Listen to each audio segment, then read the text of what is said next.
মুসলিম শরীফের 1396 নম্বর হাদিসের মধ্যে রাসূল বলেন, তুখযু মিন আগনিয়াইহিম ফাতুরাদ্দু আলা ফুকারাইহিম।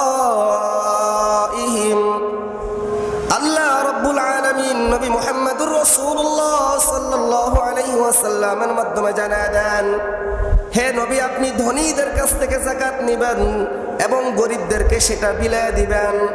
মুহতারাম হাজিরিন, এই জন্য ধনী ধনীর যাকাত খাইতে বাইরে না, বরং যাকাতের একমাত্র হকদার হলো গরিবরা। যদি কোনো ব্যক্তি যদি জেনে শুনে কোনো ধনী ব্যক্তিকে যাকাত দেয়, তাহলে আল্লাহ তাআলার কাছে তার যাকাত কবুল হবে না। মুহতারাম হাজিরিন, যে ব্যক্তি ধনী না, এই ধনী শব্দটার অর্থ কি? একজন মুসলমান মাসে 40,000 টাকা কামায়, প্রত্যেক মাসে তার 40,000 টাকা তার কভার হয়ে যায়, ঋণ করতে হয় না, কোনো কিছু করতে হয় না। বলেন তো ওই ব্যক্তির জন্য কি যাকাত খাওয়া যাবে? সবাই বলে না, যাকাত খাওয়া যাবে? যে ব্যক্তি খাইতে পারে না, বাসস্থানের ব্যবস্থা নাই, চলাফেরার ভালো ব্যবস্থা নাই, একবেলা খেলে আরেক বেলা খেতে পারে না, এমন ব্যক্তিকেই শুধু যাকাত দিবেন। যে ব্যক্তি 40,000 50,000 টাকা কামাই করে, সংসারে কোনো টানাপোড়েন থাকে না, ওই ব্যক্তিকে যাকাত দেওয়া জায়েজ হবে না। অনেক ভাড়াটিয়ারা যাকাত নেয়। ঢাকা শহরে 15,000 টাকা দিনে ফ্ল্যাট থাকে, এরপরে আবার যাকাত খুঁজে মানুষের কাছে। এরকম অনেক লোক আছে ঢাকার শহরে, ফ্ল্যাটের মধ্যে থাকে, 15,000 টাকা দিয়ে ফ্ল্যাট থাকে, তার সংসারে খরচ আছে 20,000 টাকা আছে, ধরেন 40,000 টাকা তার ইনকাম আছে, এটা দিয়ে তার মাসিক খরচটা চলে যায়। সে মনে করে আমি তো ধনী না, যাকাত খাইতে পারবো, ওই ব্যক্তিকে যাকাত দেওয়া জায়েজ হবে না। আমার কথা বুঝে আসছে আপনার? এই জন্য যাকাত দিবেন কাকে? মিসকিন যাকে বলে, যে ব্যক্তি 15,000 টাকা দিয়ে ফ্ল্যাটে থাকে, তারা কি মিসকিন কয়? কথা বলেন না আপনি? মিসকিন, যাকাত দিতে হবে মিসকিনকে, ফকিরকে। যে ব্যক্তি ঢাকা শহরে 15,000 টাকা দিয়ে ফ্ল্যাটে থাকতে পারে, সে কি ফকির মিসকিন না সে ধনী? সবাই বলেন না, সে ফকির মিসকিন না সে ধনী? সে ধনী। এমন ব্যক্তিকে যাকাত দিলে, জেনে শুনে যদি আপনার যাকাত দেন, আপনার যাকাত আদায় হবে না। এই জন্য মুহতারাম হাজিরিন, উলামায়ে কেরামের কাছ থেকে জেনে নেবেন কাকে আমি যাকাত দেব।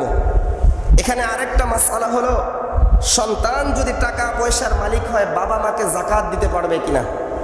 ছেলে সন্তানকে যাকাত দিতে পারবে নাকি স্ত্রীকে যাকাত দিতে পারবে না? একজন পুরুষের কাছে যে সমস্ত নারীদের অথবা যে সমস্ত পুরুষের ভরণ পোষণের দায়িত্ব থাকে, ওই ব্যক্তিকে যাকাত দেওয়া জায়েজ হবে না। বলেন তো, আপনার স্ত্রীর ভরণ পোষণের দায়িত্ব কার কাছে?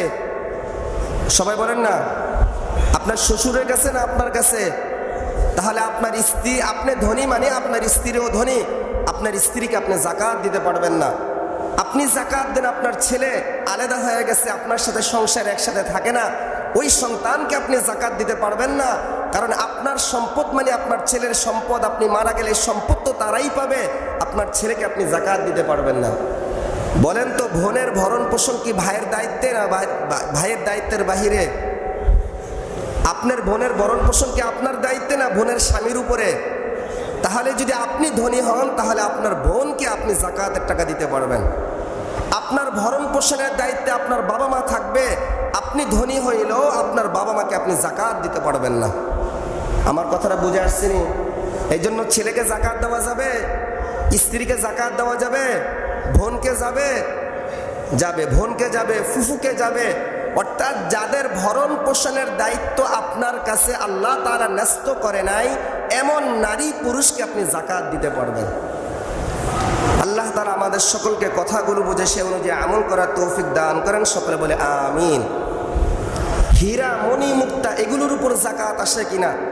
হীরা মণি মুক্তার উপর যাকাত আসে না, তবে যদি ব্যবসার উদ্দেশ্যে এগুলোকে ক্রয় করা হয়, তাহলে এগুলোর উপর যাকাত আসবে।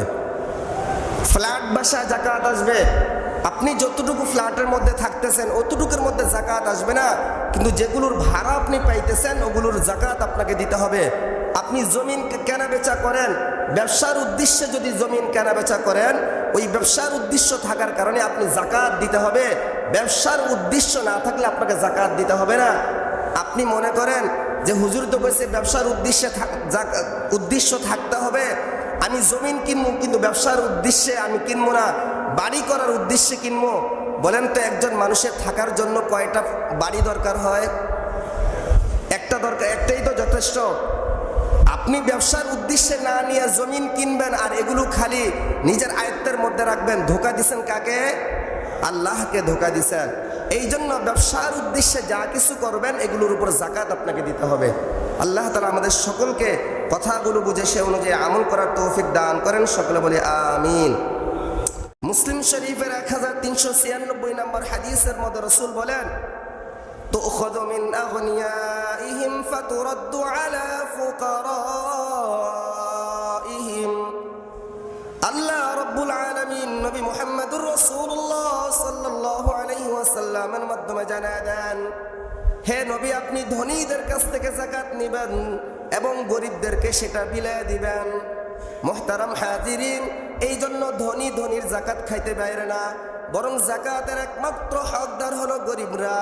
যদি কোনো ব্যক্তি যদি জেনে শুনে কোনো ধনী ব্যক্তিকে যাকাত দেয়, তাহলে আল্লাহ তাআলার কাছে তার যাকাত কবুল হবে না। মুহতারাম হাজিরিন, যে ব্যক্তি ধনী না, এই ধনী শব্দটার অর্থ কি?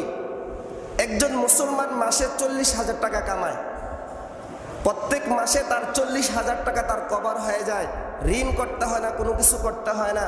বলেন তো ওই ব্যক্তির জন্য কি যাকাত খাওয়া যাবে? সবাই বলে না, যাকাত খাওয়া যাবে? যে ব্যক্তি খাইতে পারে না, বাসস্থানের ব্যবস্থা নাই, চলাফেরার ভালো ব্যবস্থা নাই, একবেলা খেলে আরেক বেলা খেতে পারে না, এমন ব্যক্তিকেই শুধু যাকাত দিবেন। যে ব্যক্তি 40,000 50,000 টাকা কামাই করে, সংসারে কোনো টানাপোড়েন থাকে না, ওই ব্যক্তিকে যাকাত দেওয়া জায়েজ হবে না।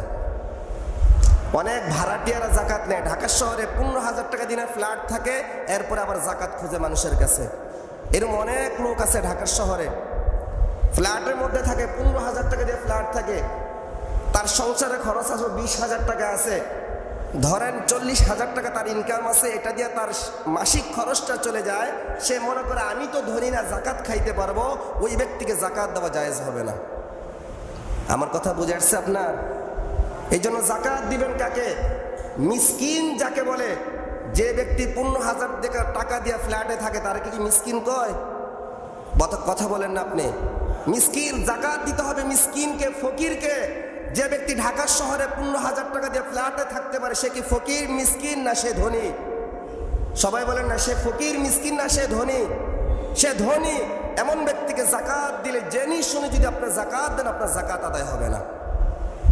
এই জন্য মুহতারাম হাজিরিন, উলামায়ে কেরামের কাছ থেকে জেনে নেবেন কাকে আমি যাকাত দেব। এখানে আরেকটা মাসআলা হলো, সন্তান যদি টাকা পয়সার মালিক হয়, বাবা মাকে যাকাত দিতে পারবে কিনা? ছেলে সন্তানকে যাকাত দিতে পারবে নাকি? স্ত্রীকে যাকাত দিতে পারবে না? একজন পুরুষের কাছে যে সমস্ত নারীদের অথবা যে সমস্ত পুরুষের ভরণ পোষণের দায়িত্ব থাকে, ওই ব্যক্তিকে যাকাত দেওয়া জায়েজ হবে না। বলেন তো, আপনার স্ত্রীর ভরণ পোষণের দায়িত্ব কার কাছে? সবাই বলেন না, আপনার শ্বশুরের কাছে না আপনার কাছে? তাহলে আপনার স্ত্রী, আপনি ধনী মানে আপনার স্ত্রীও ধনী, আপনার স্ত্রীকে আপনি যাকাত দিতে পারবেন না। আপনি যাকাত দেন, আপনার ছেলে আলাদা হয়ে গেছে, আপনার সাথে সংসার একসাথে থাকে না, ওই সন্তানকে আপনি যাকাত দিতে পারবেন না। কারণ আপনার সম্পদ মানে আপনার ছেলের সম্পদ, আপনি মারা গেলে সম্পদ তো তারাই পাবে, আপনার ছেলেকে আপনি যাকাত দিতে পারবেন না। বলেন তো, বোনের ভরণ পোষণ কি ভাইয়ের দায়িত্বে না ভাইয়ের দায়িত্বের বাহিরে? আপনার বোনের ভরণ পোষণ কি আপনার দায়িত্বে না বোনের স্বামীর উপরে? তাহলে যদি আপনি ধনী হন, তাহলে আপনার বোনকে আপনি যাকাতের টাকা দিতে পারবেন। আপনার ভরণ পোষণের দায়িত্বে আপনার বাবা মা থাকবে, আপনি ধনী হইলেও আপনার বাবা মাকে আপনি যাকাত দিতে পারবেন না। আমার কথাটা বুঝে আসছেনি? এই জন্য ছেলেকে যাকাত দেওয়া যাবে, স্ত্রীকে যাকাত দেওয়া যাবে, বোনকে যাবে, বোনকে যাবে, ফুফুকে যাবে। অর্থাৎ যাদের ভরণ পোষণের দায়িত্ব আপনার কাছে আল্লাহ তাআলা ন্যস্ত করে নাই, এমন নারী পুরুষকে আপনি যাকাত দিতে পারবেন। আল্লাহ তাআলা আমাদের সকলকে কথাগুলো বুঝে সে অনুযায়ী আমল করার তৌফিক দান করেন। সকলে বলে আমিন। হীরা মণি মুক্তা এগুলোর উপর যাকাত আসে কিনা? হীরা মণি মুক্তার উপর যাকাত আসে না, তবে যদি ব্যবসার উদ্দেশ্যে এগুলোকে ক্রয় করা হয়, তাহলে এগুলোর উপর যাকাত আসবে। ফ্ল্যাট বাসায় যাকাত আসবে। আপনি যতটুকু ফ্ল্যাটের মধ্যে থাকতেছেন অতটুকুর মধ্যে যাকাত আসবে না, কিন্তু যেগুলোর ভাড়া আপনি পাইতেছেন ওগুলোর যাকাত আপনাকে দিতে হবে। আপনি জমিন কেনা বেচা করেন, ব্যবসার উদ্দেশ্যে যদি জমিন কেনা বেচা করেন, ওই ব্যবসার উদ্দেশ্য থাকার কারণে আপনি জাকাত দিতে হবে। ব্যবসার উদ্দেশ্য না থাকলে আপনাকে জাকাত দিতে হবে না। আপনি মনে করেন যে হুজুর তো বলছে ব্যবসার উদ্দেশ্য থাকতে হবে, আমি জমিন কিনবো কিন্তু ব্যবসার উদ্দেশ্যে আমি কিনবো না, বাড়ি করার উদ্দেশ্যে কিনবো। বলেন তো একজন মানুষের থাকার জন্য কয়টা বাড়ি দরকার হয়? একটা দরকার, একটাই তো যথেষ্ট। আপনি ব্যবসার উদ্দেশ্যে না নিয়ে জমিন কিনবেন আর এগুলো খালি নিজের আয়ত্তের মধ্যে রাখবেন, ধোঁকা দিছেন কাকে? আল্লাহকে ধোঁকা দিছেন। এই জন্য ব্যবসার উদ্দেশ্যে যা কিছু করবেন এগুলোর উপর জাকাত আপনাকে দিতে হবে। আল্লাহ তাআলা আমাদের সকলকে কথাগুলো বুঝে সে অনুযায়ী আমল করার তৌফিক দান করেন। সকলে বলি আমিন।